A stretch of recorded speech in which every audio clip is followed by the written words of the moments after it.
Hello, everyone, and welcome to Guildmaster Gaming. So, what we got today was we're going to be talking with author Scott Bryan That's about me. his book, Dark Awakenings, which is the book one of the Foresight Chronicles. Hmm. So, I've known Scott for a while, and we've worked together on some different projects, but I'm going to have Scott introduce yourself Hmm. and then tell us what is Dark Awakenings What about. is Dark Awakenings? I am Scott Bryan. That is who I am. That's me. And I'm an author of middle grade books, adventures. See, I'm a huge fan of stuff like Percy Jackson, stuff like the Foresight, sorry, stuff like the his Dark Materials, the Percy Jackson series. I love adventures about kids out there and they don't know what their backs against the wall and they have to learn to become who they need to be. So for me, that's what I write. That's my bread and butter. That's what I really enjoy. Now, I basically have, like you said, the Foresight Chronicle series. And this is like that. But instead of it being something where a kid discovers that his parent is a god or that they're a wizard, what it is actually is it starts the ball rolling with children who are become vampires, as it were. So this right here, Dark Awakening, this is the beginning of a huge series of fun and adventure. Here, let me go ahead and read real quick for you. Annabelle is terrified of facing Dominic, the master vampire who killed their parents. She ruled she'd rather get a stake to the heart than fight him. Roland is thirsty for the battle, longing for revenge. Together they train to survive the man who orphaned them. See, what happens basically is the situation is you have children, vampires, kids. She's 11 and he is 13, Annabelle and Roland, and they come to colonial America. And basically, as the book said, Dracula winds up killing their parents. Now it said Dominic, and you'll notice I now say Dracula. That's because Dracula has been around for a long time and he has all kinds of identities across the world. And you find out as you read this. So, spoiler, but anyway, it's a necessary spoiler. They have to learn, once again, we have these kids learning something. They have to learn how to become vampires, how to, and these are the Bram Stoker vampires. So, how to turn to a bat, how to turn to mist, how to mesmerize mortals, all that kind of fun stuff. And they have to do this quickly before Dracula, Dominic, comes to get him. He has an Okay. army of monsters as well at his beck and call. All right. So that's where we kind of start out. You're giving us a great synopsis of what this is about. And uh, you're saying colonial America. You want to give them a little pitch of where in colonial America this all takes place? I actually should, thanks. Well, first of all, this takes place in Massachusetts. It takes place in a fictional town that I've created that is just west of Salem, Massachusetts. And this takes place in the year 1692. So, gosh, that date sounds really, really familiar. From history class, you'll find out that's the Salem witch trials. So, as the kids are trying to learn their new abilities, they have witch friends. See, my universe has witches, warlocks, and werewolves, and all Oh kinds my. of creatures. They're all coexist in this universe, including cryptids like Bigfoot. They're all there. And these good witches and warlocks need Annabelle and Roland's help to go with their vampiric abilities into Salem and find out why the children that history have called the afflicted children, why are they accusing these people of witchcraft? What is going on? Because the real witches know we didn't do anything over there. What the heck is this? What are these lies they're spreading? So Annabelle and Roland try to figure out what's going on. More Annabelle than Roland. He's all about adventure and isn't really thinking straight. But Annabelle's very bookish. And yes, she's bookish, which is weird for 1692. It's because her father was a bookbinder. And so she learned to read from that. Okay. But basically, what's going on is they're trying to find out, and it's not working so well. They can't change what history is going to happen. And the witch trials do happen in this book. And they do wind up having to rescue a real witch from the trials. Okay. See, each of these books in the series cover a different historical period in time. We're going to get to that in a bit. Oh, sorry. So So that's I'm okay. getting ahead of the game. Spoilers. So you're getting pretty excited here, and I understand. So we're talking about this one here. So you've created this series, and you said you like, Harry Potter and Hmm. Percy Jackson and this style, but really where they take on where these people are coming down from being godlings and warlocks and Hmm. kind of the higher tier things. You take it from the opposite end, and they're monsters. They're monsters. They are. Why did you choose to come at it from that angle? From the monster angle? Yeah. Well, you're talking to somebody who, as a little boy, I used to run around the laundry room in the 70s pretending to be Dracula and Wolfman. And I've always loved the Universal monsters. Hence this shirt. I'm going to go stand up here. See, Invisible Man. Think of the possibilities. I love the fun in the Universal horror franchise. It made me love all these classic monsters, and a good chunk of them are literary fictional monsters that are happen to be a public domain. So I like to play with those toys, as it were. So in my series, I wanted to bring all that in there. So that's why I did that. Every Halloween is like my second favorite holiday. I love Halloween. I play spooky music 2 months in a row. And this is the kind of thing. So that's why it's something I really feel passionate about. And I think, and the thing about it is I'm also a huge comic book fan. So I'm all about superpowers and the heroes. So we get to see these monster powers used in a heroic way, like superpowers. But as with Superman, where he has to have a kryptonite, these are real vampires according to fiction. So if the sun comes up, they're not going to sparkle, they're going to burst into flame. They got to worry about that. The craving for blood is there, and so they have to deal with all these pratfalls that a monster goes through as well. All right. I like the twist on it. Now, people, if they've been reading my blog, they already know I've had a chance to do this one and Mhm. book two. Yes. And we got reviews, but now we've got you here to kind of talk about them, so it's a lot of fun. So let's just kind of, without going into detail about book two, because well, maybe see if we can set this up and cover that on its own. Keep saying a series. Mhm. So that's the Foresight Chronicles. Foresight And we Chronicles just had a series. cat sneak out the back. Oh, Uh, I need to let him out. He's got stuck and candy this is signal. not one of the cats from my series. And yes, there is a vampire cat, but that's spoilers for later. So I want to let him out before he wakes up because I can tell he's scared. But while I'm doing that, why don't you tell us a little bit about what is the Foresight What is the Chronicles? Foresight Chronicles series?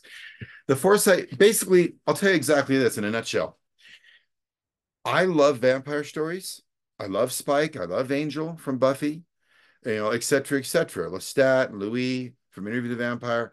But in all of these circumstances, you start at a modern period. For Interview, it was back in the past, but still, you start in the modern period, and the vampire says, "Oh, I've lived forever, and how are you doing, Buffy?" I think you've missed half the story.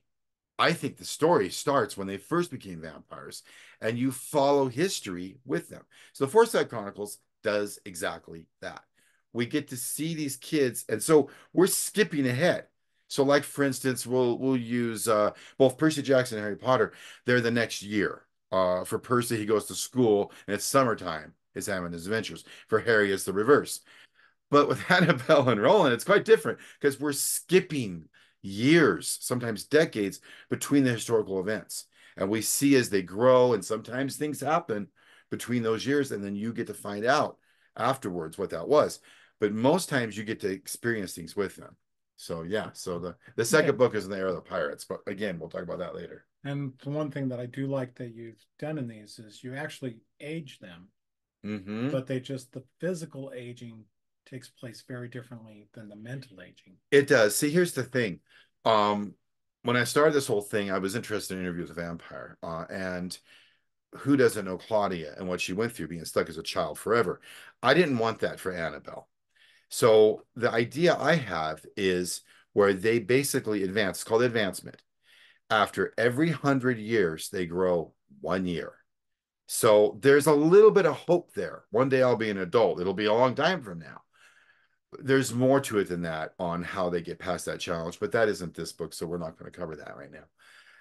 But the fact is they do get to age slowly. So I guess that answers the question there. Yeah, it does. So here's kind of another thing here. We got this that's coming up through the ages Mhm. of history. So I know we've talked about this before. That has presented a real challenge in writing the books, correct? So much so, so much so. See, here's the thing. I would love it if there was kids in class and they're like, Benjamin Franklin, that's the one Annabelle saved. And then they listen even tighter. And oh, I remember this from the book. It's kind of fun. I think that people need to learn more about history. But if you're going to anything that you write, you have to know what you write. So if you don't know what you write, you have to learn to be able to know what you write. So yeah, there's a lot of research. What I do is, how do you eat an elephant one bite at a time? So for instance, with Dark Awakening, it was Salem witch trials. Now, not I didn't. I mean, I studied the Salem witch trials where it needed to come take place. So, for instance, in the beginnings of this book, we have colonial America. Lots of studying of colonial America. What did they wear? What did they use? What did they? Who was there? What were the Native Americans? What was their situation in that area? What was all that kind of stuff? And then I kind of touch on it. So, like I do the heavy research, and if I need to, like with the Salem witch trials, when we get into that, I bring in the real figures, the real historical figures. So I do a lot of reading online and books and everything I can to study what I need for the book. Yeah, so I could go more to that because like right now, uh, currently I am studying the Revolution for the fourth book, American Revolution. So a lot of fun research with that. So you've got, I know book one and book two are published. Mhm. Book three is on the verge, On the verge. It's on the verge. and book four is in the writing. Book four is in the writing. How far are we looking to go? Well, you mean in the series itself? Yeah, how many books? I mean, you Oh, got goodness. there's you're talking four. I probably should have done some homework because it's changed. The number has changed. I've been saying right now we're going to say about 24 books or so because I want to cover 300 years of American history. So it's all of well, it's like different parts. Different events scream at me, this would be so cool if I covered this era.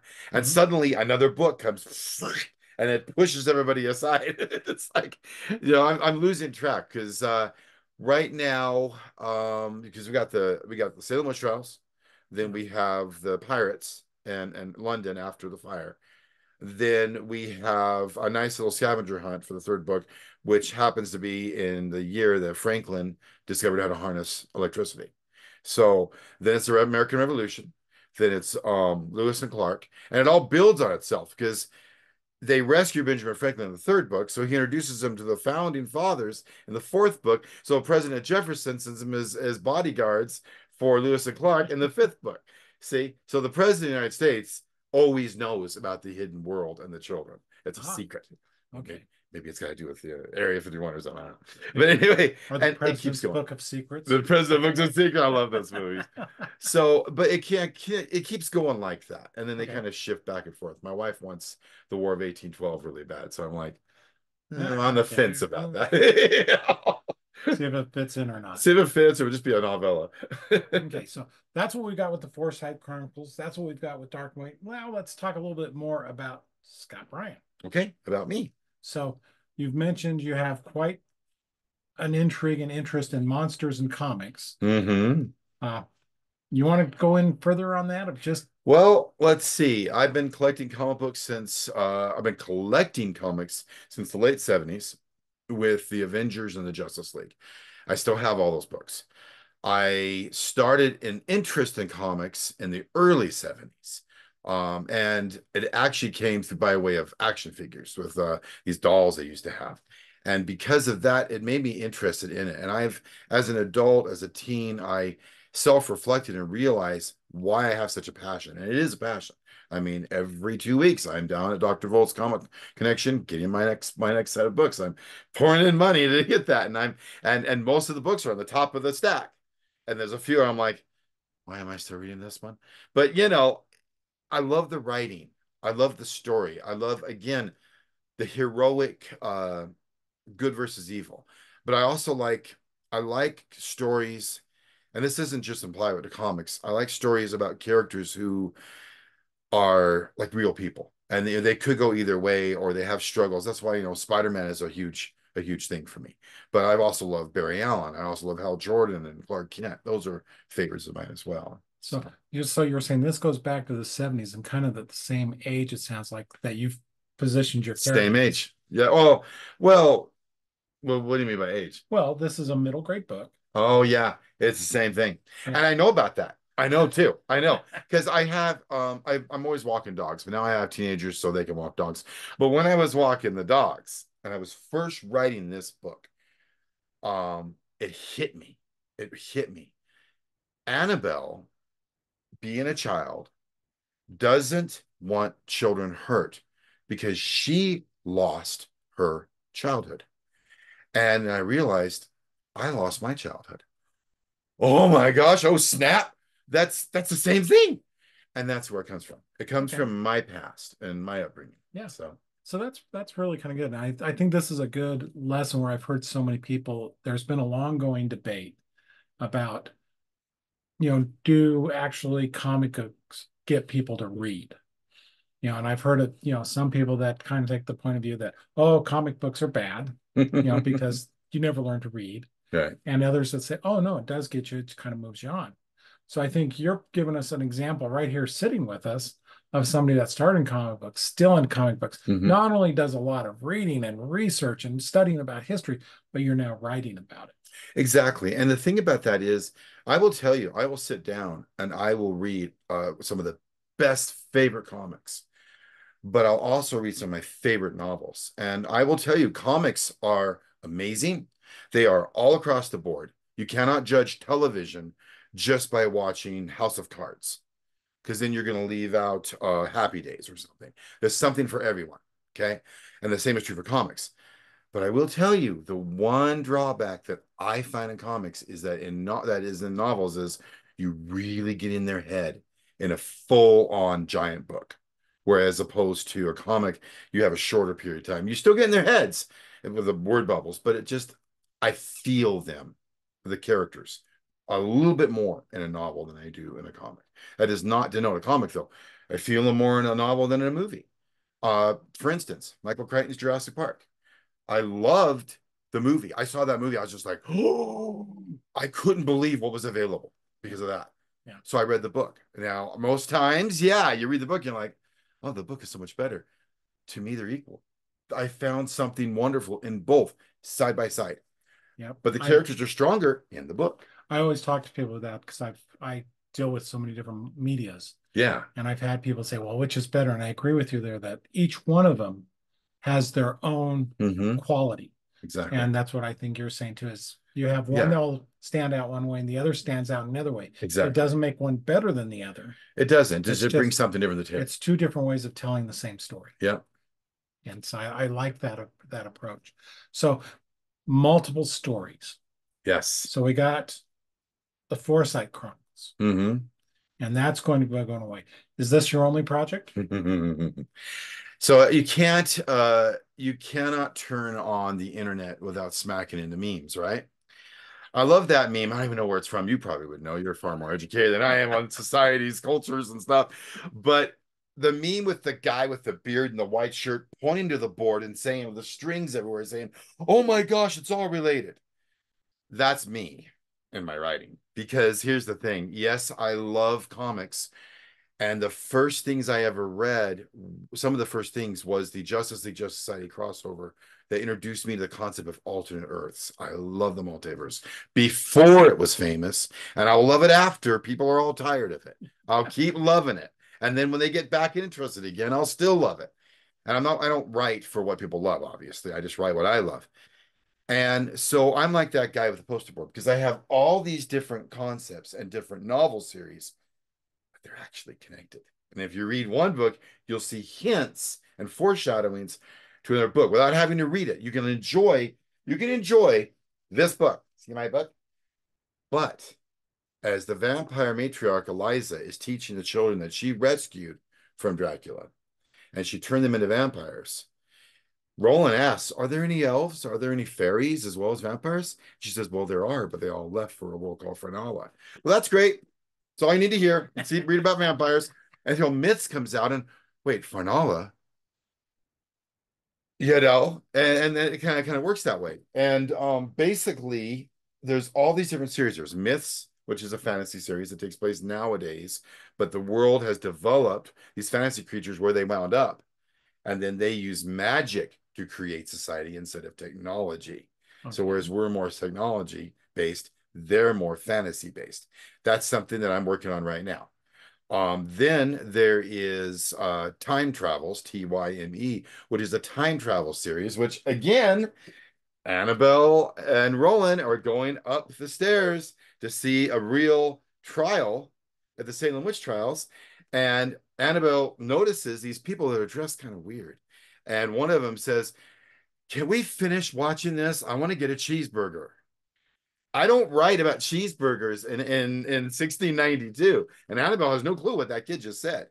Now, when you read Time Travels, you'll see that same scene from the point of view of the time travelers that just walked in and walked off the scene.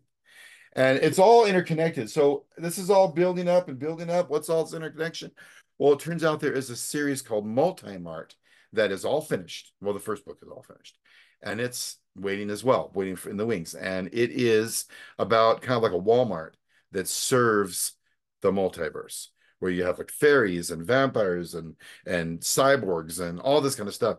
And this kid winds up going there and he has to save the multimart from an evil dominion that tries to take it over. So he has to go to all these different worlds, including the Foresight Chronicle world, and get help from all these different characters. So Okay, so it's time everything you've got together in without one thing. having to read it. We're not Yeah, talking Batman v Superman, I'm a commercial movie.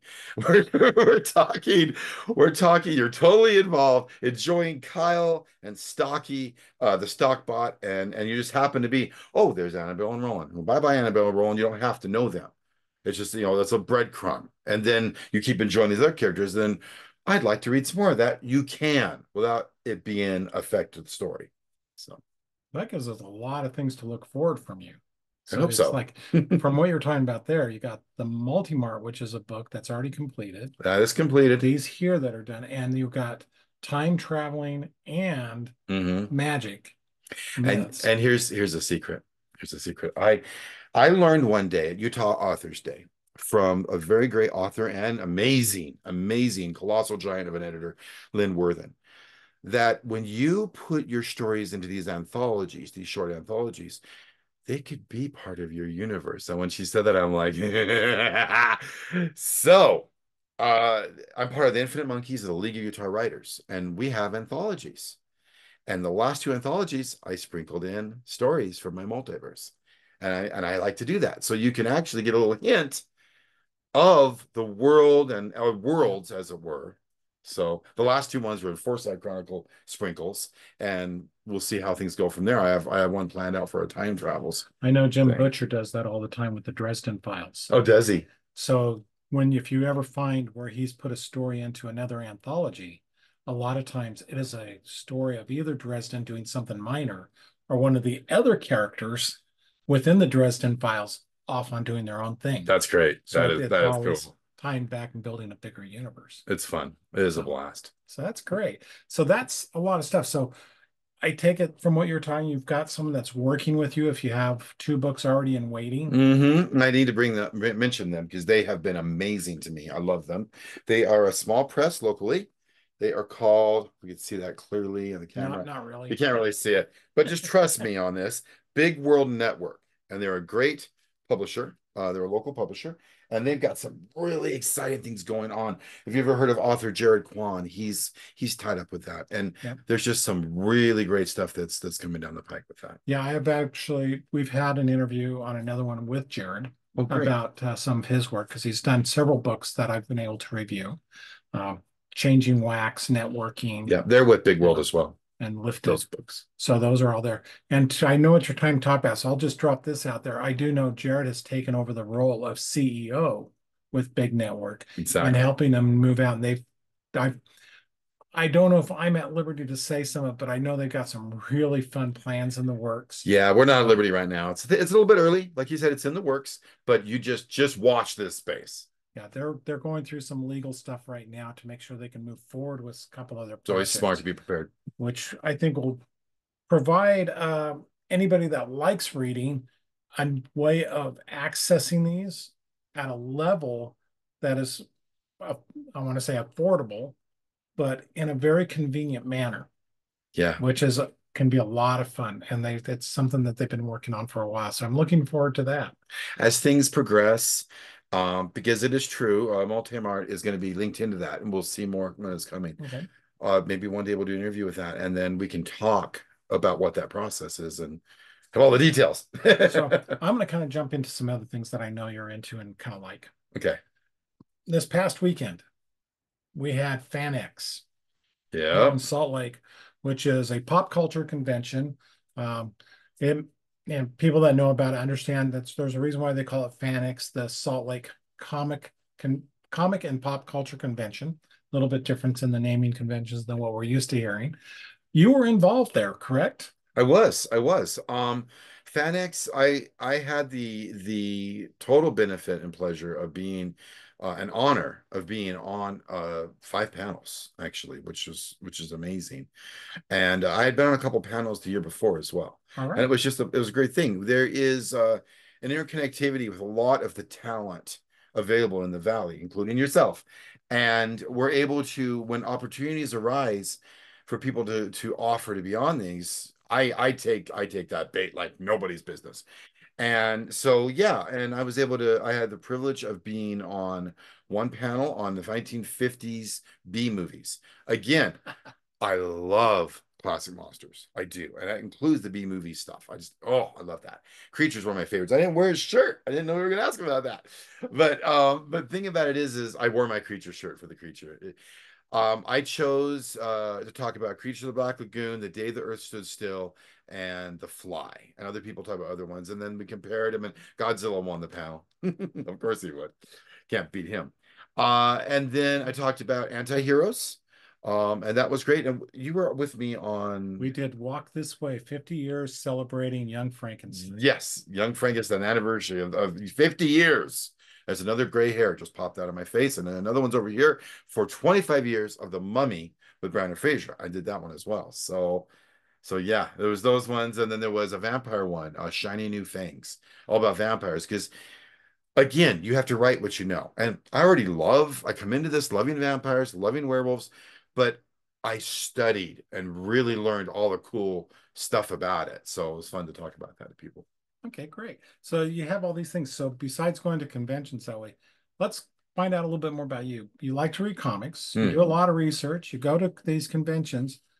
What do you like to do to unwind? What do you do to relax and kind of step away from Well, everything? well, for unwinding, actually writing can be a bit of an unwind for me. When I have enough time to do that. Another unwind, of course, is I collect action figures, so I will get the new figures and I'll pose them and set them up on my display. Reading comics is an unwind. Television, watching that with my wife. There's certain shows I like, certain movies. Those are unwinds. Walking the dog sometimes. I mean, that could be definitely unwinding. I'm married. I've got two kids. Well, I've actually got technically I've got five kids, but three are moved off, on their Yeah. own. But I've got two kids, and so that keeps me quite busy, and this isn't my I'm writing, but what I do for a living to pay the bills is a drafter. I'm a CAD drafter. I do computer stuff, drafting, piping and electrical lines and stuff like that. So if that answers the question. Yeah, it's okay. So we're having some other fun stuff out there. That's like I said, and we've gotten to know each other because I'm also involved with the Infinite Monkeys, like we said, and doing things at FanX Hmm. together and actually working through some of your other books. So is there, if you're looking forward, and I know you got some big projects that I can tell you're just truly I'm excited, super excited about it, yeah. but if you had your dream job in terms of writing, Well, in terms of writing, because writing would be my dream job, yeah, period. I but mean, in I would love terms of a that. writing project, what would be a dream project for you to work on? Honestly, Yeah, now keep in mind, I have a lot of passion here I wouldn't want to subtract from. I I'd honestly would like to freaking create some form of movie where I'm working for Universal and we finally do it right and have all the monsters in one scene at one moment. I'm sorry, but I would like that. I mean, we've never had that. a true monster mash.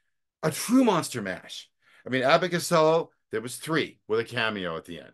And then like you had the Mad Monster Party by Rankin and Bass. They didn't have Phantom of the Opera in there. And Headless Horseman, who doesn't technically count, but let's bring him in anyway. And they weren't there. You know, Monster Squad. Again, they had the top five, but where was everybody else? I want to see them all against each other. I'm going to write it, but I want to see it on the big screen. I would love Universal to do that. And you know, but if they were to, hey Scott, you know, we've read about 25 of your Foresight Chronicle books. You want to? Yes. Just keep Tom Cruise away. Sorry, you Tom fans. I'm sure he's great for some. That's fine. Take it you were not a fan of Tom Cruise and his mummies. Mummy movie. It Mummy wasn't a movie. It was series. supposed to be a series. Actually, he did a movie. I didn't know he did a mummy movie. Well, gotcha. Okay. Well, we've been going for almost a half an hour. But so I'm going to ask kind of through. Is there anything that you would like to bring up that we haven't really discussed yet? No, really, we've covered everything. I mean, I could talk for hours on upcoming projects. In fact, sometimes loose lips sink ships, and I got the big loose lips about my spoilers. I don't want to get into that. Yeah. But again, we're covering this, and we save some for later, I suppose, on some of the other projects. So Yeah. Okay, we can do that. So if people wanted to find your work or find you online, yeah. where should they be looking? I have a website, and I cannot think of the name of it right now. But you can find me on TikTok, you can find me on Instagram, you can find me on Facebook, and I'm drawing a blank right now. So So what we'll do is after we finish up here and we kind of let the excitement settle a little bit, we'll go ahead and look up your site name thank you. and we'll put it into the notes. Right. So that when people see this, they'll know they can find the reviews that we've written about your That'd be first two great. books. Spotify, it's on Spotify. I have a Okay. newsletter as well through Yeah. MailChimp. And then we'll also, put that to your sites where they can go and check it out. Now, the one thing I do know that I want to kind of mention to people, if you like what this sounds like, and if you've read Dark Awakenings or the follow-up Dark Cells, Mhm. and you like the books, one of the things the publisher's been holding out on in terms of the release of book 3 is they've been wanting to generate a little bit more momentum and enthusiasm for book 3. Mhm. And by doing that, they've been asking for people to sign up on your news. Sign up on my newsletter, and the link is on my TikTok description. The link is on my Facebook description. Both my regular personal page and my author page has that link, and then it's on my blog, and it's just all over the place because I can get as many subscribers. I get a lot of subscribers. Then maybe we can have a book launch with book 3, and book 3 is going to be so much. And that's really what they were talking about when I Yeah. was talking with those guys at FanX is they want to get it set up to a point where it's not just, oh, here's book 3. They want to do that book launch. And that's why they've Yeah. been holding out, is they want to make it a party. I want a big party, and it's worthy of being a party because you know how, like, we'll take Harry Potter for example. They trinkle a little bit the world a little bit. Here's an ogre, here's some house elves, a little bit at a time. Mhm. Okay. Now, with the first book, we get some witches and Sasquatchers and werewolves and vampires, and we get that. In the second book, we get more vampires, and we focus on out in the ocean and the sea. But then in the third book, it's on speed. It's on speed. It's nuts. Because what happens is, and I don't want to get too deep into it, but Annabelle and Roland have to go on a scavenger hunt around the world to get these ancient artifacts before Dracula's forces go. So it brings back all the characters from book 1 and 2 that survived book 1 and 2. That's important. And it adds more vampire characters. It brings in more werewolf characters, and then we go around the world because each artifact is located in 7 different locations, guarded by the local 7 creatures: Yetis, Hawaii's Metahuni, the leprechauns in Ireland, and just the hopping vampires, the Jingxi in China. They're all of these different creatures, not just vampires. With the leprechauns, we have mermaids. There literally is a scene with a kaiju being fought off by mermaids in this book. Krampus is in this book. You name it, everything, and we just like boom, and I mean Annabelle's just like, holy frick! This is the whole world. You see the whole world of everything, and we take the trappings of the Universal monsters, what would lead into that world. We take all this different cryptic concepts, and we just mix it up in a bag and shake the hell out of it and just regurgitate it across the book. And everybody's just like, wow, it's so fun. And there's history because Benjamin Franklin. But now I'm plugging a book that isn't out yet. But No, that's okay. but the But point that's what is this builds up to. the party. Oh yes, yeah, and even after that we build up in 4 and 5, and you meet characters. And I want to say something. One thing I really love about Rick Riordan, the author of the Percy Jackson series, I pray at that guy's altar. If I ever met him, if you were going to ask me if there was an author living Okay, you've got a today, fanboy right now. I I'm am a sorry. fanboy of Rick Riordan. And one of the things I love is his representation of cultures, people of different cultures, people of different religions, people of different genders. So much of that. And I love that because that is who is reading these books. People. It doesn't matter what you we all bleed the same. We're all the same. And we all have different opinions and different feelings, and we're all there. I love that. And I want to show that in my stories. And we see some of that definitely in book 3 with some of these characters. Like, oh, I see where you're going. And that's what I'm going. And people, I want to see these characters again. I want to bring them back again. Okay. So So I'm going to give you a chance here. I want you to pitch your book, your series, yeah. to the parents of a reader who is a middle grade reader. Oh, that's easy. That's really easy because all it would have to be is this. Um, your kid loves reading about monsters, loves reading about adventures, but they can also learn history on the side. It would help them to glean more about history and what people have been through, the real history, as opposed to what maybe some things have changed. And it gives them a chance to see that. It also maybe teaches them about how to take care of each other and help each other. See, here's the thing. I I do. There's a lot of things. I, Vampirism doesn't have to be a monster thing, and this is true for werewolfism, as it were, too. Van Helsing. Yeah. Well, In okay. some I, versions, and I he was. liked and I liked In I some liked that versions, movie. he was a werewolf. Well, yeah, and I love that movie. I mean, who doesn't love that guy? But here's the thing. Vampirism can also be a metaphor for addiction. Vampire, and what can you do to fight against it? Another thing is, for instance, you have a little Annabelle, right? She's a little girl. She's just learned her powers. She's still 11 years old. She's immortal, but she's still age 11 at this moment. And she's faced off against this giant, big, bad werewolf. Okay. She clearly, you can tell she's scared as hell. I could die here. I could die for good, for real this time. But she sucks it in and she does, I'm going to give it a try. I'm going to be strong.